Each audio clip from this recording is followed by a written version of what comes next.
te député yi ñoo ko voté woon. te député yi ñoo ko voté woon. en tout état de cause. Je pense que vous savez au-delà du 12 d'après ce que dit la Constitution le président a 60 ou 90 jours. Donc mënul def 91 jours.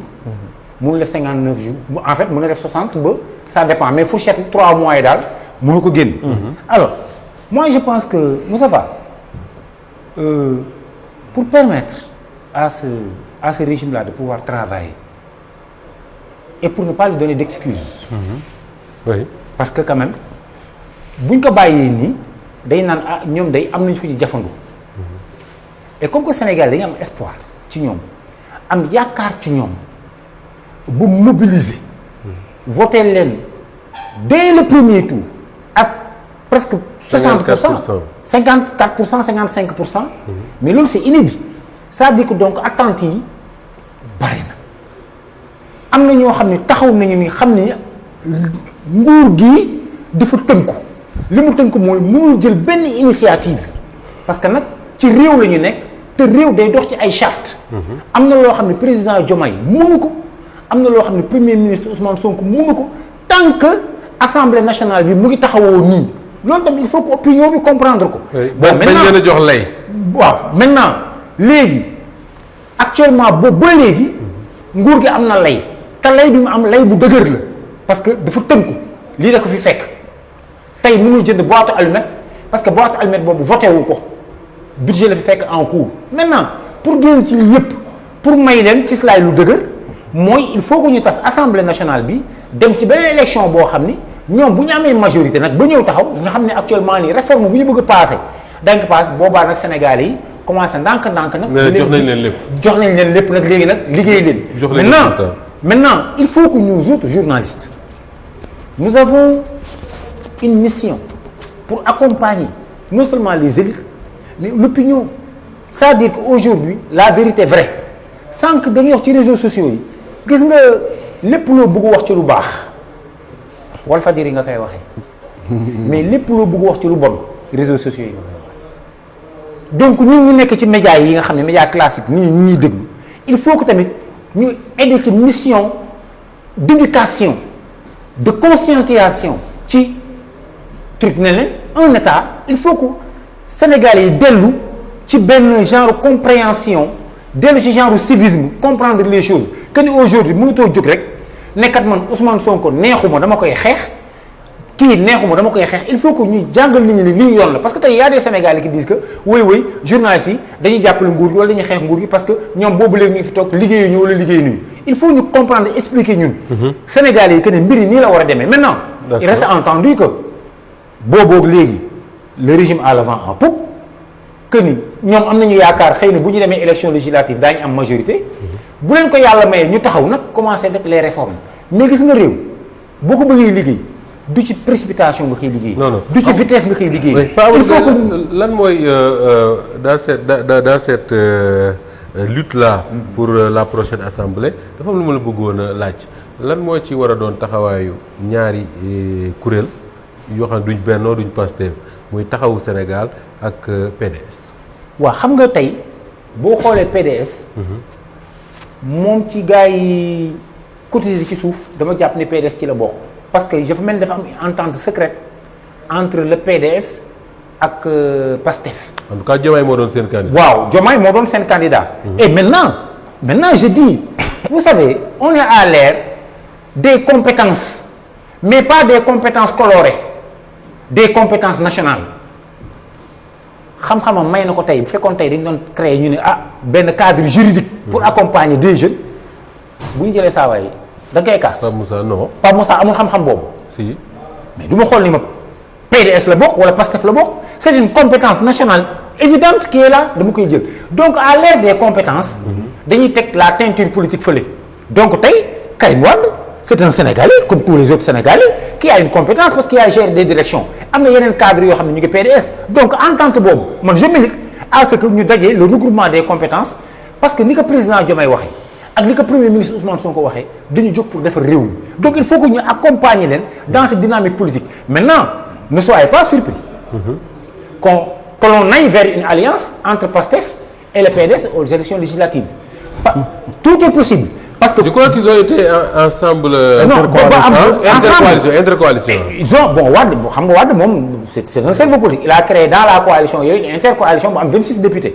Bon les données politiques ont changé mais je ne pense pas qu'aujourd'hui vu la configuration politique Benno moom ce qui en reste de Benno peut-être élection moo leen tax pour xëy na ils auront 2 ou 3 députés. Non non je vous dis Moustapha les Sénégalais je pense que le Benno que j'ai vu hier là. Non attendez le Benno là non attendez le Benno là Moustapha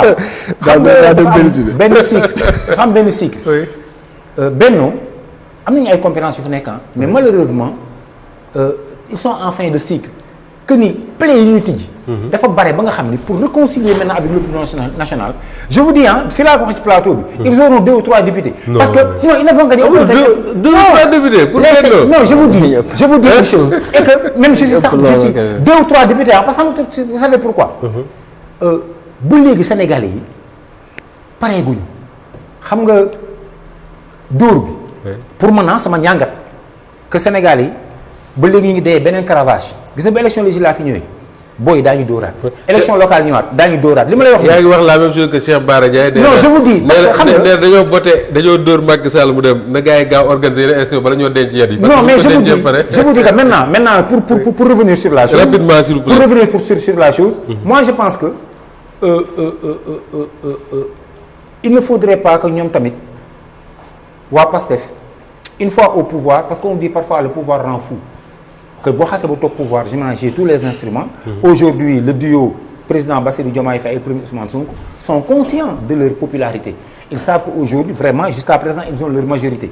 mais xam nga politique comme ni ko Claude Lefort la waxee c'était un penseur des systèmes politiques donc état boo leen nekkee ci régime xool leen rek bu leen jël benn genre centralisme ouvrez-vous moi je pense que un PDS un Karim serait un bon allié par rapport aux turbulences qui vont voler parce que état da ngay stable mais day toll foo xam ne da ngay instable de parce que mënuloo toog rek nekk ci benn registre parfois day am fluctuation c'est comme le dollar comme dans la bourse te parfois da ngay jékki-jékki benn fait social am nit ñi changer complètement nga ne mais qu'est-ce qui se passe parce que ça va trop vite maintenant pour votre sécurité politique cherchez-vous des alliés. ñu ngi ci catle mais est-ce que d'accord nga ci ñu dissoudre l'Assemblée nationale après le 12.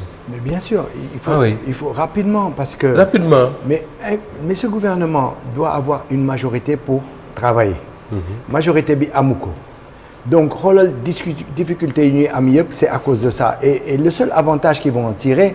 suñu mënee wax avantage mooy empêcher en fait le fait que ces structures budgétivores ñu wax ko encore comptabiliser dans la loi des finances rectificatives en attendant ñu dindi leen loolu rek la ñu si am comme enjeu en fait. parce que de toute façon ce régime est condamné à avoir une majorité et puis sénégalais yi aussi ils ont quand même la suite dans les idées. bu ma la jegee teg la au pouvoir le 24 mars avec 54% des voix c'est pour te donner les moyens de mettre en place ta politique. Les Sénégalais votent comme ça généralement. Mettre en place le 24 mars je t'ai dit que damay dissoudre ces structures budgétivores si tu me donnes pas la possibilité de le faire en fait tu es à la croisée des chemins donc nécessairement il faut le faire mais l'ouverture dafa war a am aussi je suis d'accord pour l'ouverture mais la problématique que je me pose quand même il faut pas que l'ouverture soit un jeu politique on a tout à perdre dedans xam nga avec ce qu'on a vécu là on a tout fait pour combattre Macky Sall au niveau de l'Assemblée nationale en 2022 les gens ont fait beaucoup de sacrifices notamment le PASTEF moi quand je vois par exemple en France ils pouvaient gagner largement tout seuls. Le PASTEF. Ils avaient largement de quoi gagner les 3 postes de députés. Mais au plan national, quand ils ont vu que l'intérêt c'était de s'ouvrir avec les autres structures et le fait c'est de perdre 2 députés là-bas mais de gagner beaucoup plus ici, les gens ont accepté le jeu. Mais bu ñu demee ba si biir tu as bien vu aussi. À un moment donné, les gens ont lâché pour tel ou tel truc. Donc il faut pas qu'on soit encore dans ces tenailles-là. C'est-à-dire que moi je suis pour une ouverture. Mais une ouverture sincère de vision, pas une ouverture politicienne. Parce qu'aujourd'hui, si des partis politiques pensent que la traversée du désert sera très difficile et qu'il vaut mieux me langamu, nous mu munti demee parce que c'est là-bas que je pourrais vivre, il faut refuser ça. Il faut aujourd'hui aller dans le sens, ceux qui ont voté cette vision, ceux qui ont voté le changement au sens, on est contre ce que faisait Macky Sall, on est contre ce qu'ont fait la plupart des libéraux depuis Wada maintenant. Il y a des choses de bien, il y a des choses qui ne sont pas bien. Bien sûr. Donc, et aujourd'hui, s'acoquiner avec des gens qui l'ont fait et qui ne nous ont pas montré qu'ils sont prêts à le lâcher pose problème. Donc c'est pour ça qu'il faut absolument une accointance entre Founou Bougadem et Kousi Bouga And. Ce ne sera pas une question de timing. Par exemple, la problématique des institutions, qu'il faut changer nos institutions. Bon, le gouvernement a voulu commencer par faire les assises sur la politique, sur la justice, ok, mais on connaît les libéraux. Les libéraux sont pour un régime présidentialiste. Ils sont pour un régime présidentiel, ils ne sont pas pour un régime de type parlementaire ou un régime où on donne plus de poids au législatif qu'à l'exécutif. Ils ne sont pas pour un équilibre.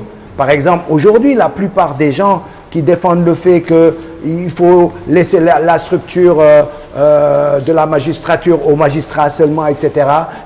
C'est des gens qui sont soit qui sont des gens du PS, soit ce sont des gens qui sont des libéraux. Nous, défendent mais aujourd'hui, la démocratie, l'évolution de nos sociétés font qu'on ne peut plus laisser le CSM aux seuls magistrats, sous couvert c'est des magistrats. Ils donnent la justice pour le peuple.